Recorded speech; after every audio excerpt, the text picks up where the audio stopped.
যে পুলিশ মারা গেছে শেখ হাসিনার টাইমে, আওয়ামী লীগ গভর্নমেন্টের টাইমে। তো আমাদের দেশে তো পুলিশ অলরেডি হয়ে গেছে, যখন যে সরকার আসে তখন সেই সরকার পুলিশকে ব্যবহার করে। এখন পুলিশ মারা গেছে বলেই ওই সরকারের আমলে তারা সার্ভ করেছে বলে যে ইনভেস্টিগেশন হবে না, ইনভেস্টিগেশন অবশ্যই হতে হবে, একটা জিনিস। আরেকটা জিনিস হলো, ইনভেস্টিগেশন করলেই আপনি জানতে পারবেন ওই পুলিশ কার ছিল, কার পক্ষে কাজ করেছে। তারপর এখানে একটা কথা আছে, ব্রিগেডিয়ার সাখাওয়াত উনি যখন নিয়েছিলেন, প্রথম যখন হোম মিনিস্টার যখন উনি দায়িত্ব নিয়েছিলেন, তখন কিন্তু স্নাইপারের কথা বলা হয়েছিল যে পুলিশের কাছে স্নাইপার থাকার কথা আছে, স্নাইপার আসলে কোত্থেকে। এই জন্যই আমি বলেছি ইনভেস্টমেন্ট হওয়া দরকার, তাহলে বেরিয়ে আসবে স্নাইপারটা কোত্থেকে আসছিল। এটা গেল। আরেকটা হলো জাতীয়বাদী ধ্বংস হয়ে গেছে, বেরিয়ে এসেছে যে পুলিশের জন্য এটা কেনা হয়েছিল, কিন্তু পুলিশ তো বলছে পুলিশের এটা নায়া, পুলিশের অস্ত্র এগুলো না, পুলিশের অস্ত্র না, কিন্তু পুলিশের জন্য এগুলো শেখ হাসিনার আমলেই কেনা হয়েছিল। 2023 সালে এই অস্ত্র কেনা হয়েছিল, তাহলে সেটা ইনভেস্টিগেশন করে বের করা উচিত। এই তথ্য তো পুলিশই বলছে, তো পুলিশ বলেছে, এখন তো পুলিশ বলছে, কিন্তু প্রপার ইনভেস্টিগেশন কিন্তু এটা এখনো হয়নি।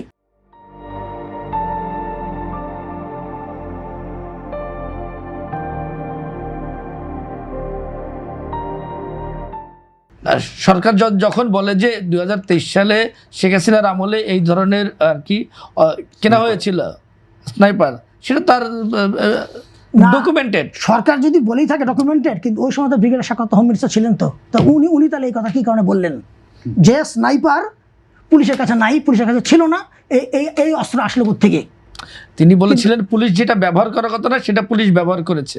না, উনি কিন্তু বলেছেন, উনি কিন্তু প্রপারলি ক্লিয়ারলি কিন্তু বলেছেন স্নাইপার, সরকারও কিন্তু প্রপারলি বলেছে যে স্নাইপার পুলিশ ব্যবহার করে নাই, এই স্নাইপার কোত্থেকে আসলো এটা তদন্ত করে দেখা উচিত, এটা উনি কিন্তু কথা বলেছেন। তারপরে আসছেন বিএনপি জামাত। এবার আমি আপনাকে বলি, যখন বলেছেন জামাত শেষ হয়ে গেছে, এই জাতীয় পার্টি শেষ হয়ে গেছে, দেখেন একটা কথা বলি, এই নির্বাচনে যদি আপনি ইনক্লুসিভ বলেন তাহলে বলতে ইনক্লুসিভ ছিল না। কেন জানেন? কারণ জাতীয় পার্টিকে নির্বাচন করতে দেওয়া হয় নাই। আমি কিন্তু আওয়ামী লীগ নিয়ে কথা বলছি না, কারণ আওয়ামী লীগের টেম্পোরারি একটা করে নিষেধাজ্ঞা দিয়েছিল, ওদের কথা বাদ। বা জাতীয় পার্টি প্রপার কিন্তু ফিল্ডে গিয়ে কিন্তু তারা ইলেকশন ক্যাম্পেইন বলে কোনো কিছু কথা, বিকজ তাদের কান্দে ছিল মামলা, তাদের আরও যাবতীয় সমস্যা। এবং যখনই কোনো আমরা মিটিং মিছিল করতে গেছি, আমরা ক্যাম্পেইনিং করতে গেছি, তখনই বলা হচ্ছে আপনাদের পারমিশন দিতে হয়। পারমিশন কোনোদিন আমরা পাইনি, আমরা লেভেল প্লেয়িং কোনোদিন পাইনি, আমরা ভোট কেন্দ্রে পর্যন্ত ডিস্টার্ব হয়েছি। না, আমি ওই জায়গাটা আসবো, ওই জায়গার উত্তরটা আমি দিচ্ছি। যদি সত্যিকারে যদি জামাতকে যদি প্রিভিলেজ আজকে না দেওয়া হইতো, সেটা যেই ইউনিট সরকার দিয়েছে বা যেই দিয়েছে, আপনি কি মনে করেন জামাত এতগুলো সিট পেত না? ফেয়ার নির্বাচন যদি হইতো, শুনেন, ফেয়ার নির্বাচন যদি হইতো তা দেখতেন আমরা আসলে পাই কি পাই না। আমাদেরকে তো ভোট কেন্দ্রের ধারে কাছে আমাদের ক্যাম্পেইনে আমাদের তো অনেক নেতাদেরকে শুনেন যাদেরকে বাজেয়াপ্ত করিয়েছে, হ্যাঁ, জামানত বাজেয়াপ্ত হয়ে গেছে, যেটা হওয়ার কথা না। এগুলো আগের থেকেই একটা সেট আপ মেকানিজম ছিল। প্রশ্নটা ছিল সেটা যদি একটু আসতেন, আমি আবার আপনাকে বলছি, তরুণ প্রজন্ম যে উদ্দেশ্যে রাজপথে নেমেছিল, বর্তমান রাষ্ট্র সংস্কার প্রক্রিয়ায় তাদের সেই আকাঙ্ক্ষার প্রতিফলন কতটুকু ঘটেছে, কোথায় ঘাটতি আছে? দেখেন, তরুণরা, ইউনূস সরকার প্রথমে কি জানেন, তরুণদেরকে টাকা কামাই করা কি জিনিস খুব অল্প বয়সে ওদের শিখিয়ে দিয়ে গেছে, যার জন্য ইউনূস সরকারের টাইমে কিন্তু সকল ইনস্টিটিউশন ওগুলো কিন্তু খুব একটা কার্যকারিতা ছিল না। এরা বিজি হয়ে গেছিল কিন্তু টাকা ইনকামের রাস্তায়, যার জন্য এখন দেখা গেছে কি যে যারা জেনুইন, যারা স্টুডেন্ট, যাদের মেরিট আছে, তারা কিন্তু প্রপারলি তারা তাদের জায়গায় যেতে পারছে না।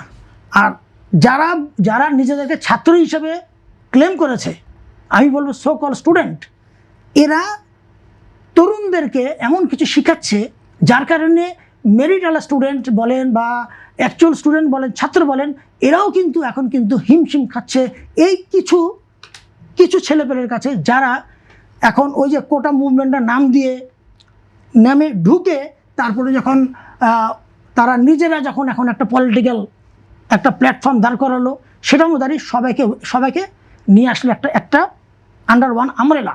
এতে কি হলো, ওরা লেখাপড়া ছেড়ে দিল, এডুকেশন থেকে সরে আসছে। আপনি এখন দেখান তো, এই যে কিছু যেগুলা এনসিপির সঙ্গে যেগুলো যোগদান করেছে, এদের মুখের ভাষা দেখেছেন আপনি?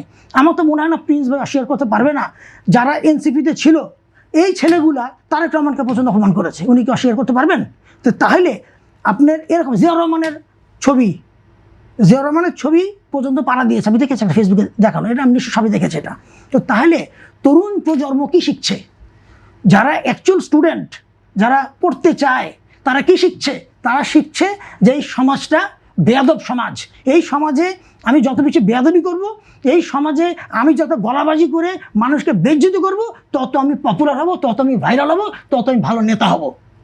এই অবস্থা এখান থেকে ফিরিয়ে আনার জন্য এই সরকারের ইমিডিয়েট একটা স্টেপ, ওইটা করলে হবে না। ওই যে স্কুল কলেজে গিয়ে মামুনি কী করছো, ব্ল্যাকবোর্ডে কয়টা অঙ্ক করলা, ওইটা না। তার আগে দেখতে হবে ছাত্ররা অ্যাকচুয়ালি কতজন school bunk out, college bunk কতজন করেছে, এবং এদেরকে কি করে রিহ্যাবিলিটেট করে এদেরকে আবার ব্যাক টু ইনস্টিটিউশনে আনা যায়। তাহলেই যুব সমাজ, যেটা আমাদের যুব সমাজ বাঁচবে, যুব সমাজের একটা ভবিষ্যৎ আছে আমাদের।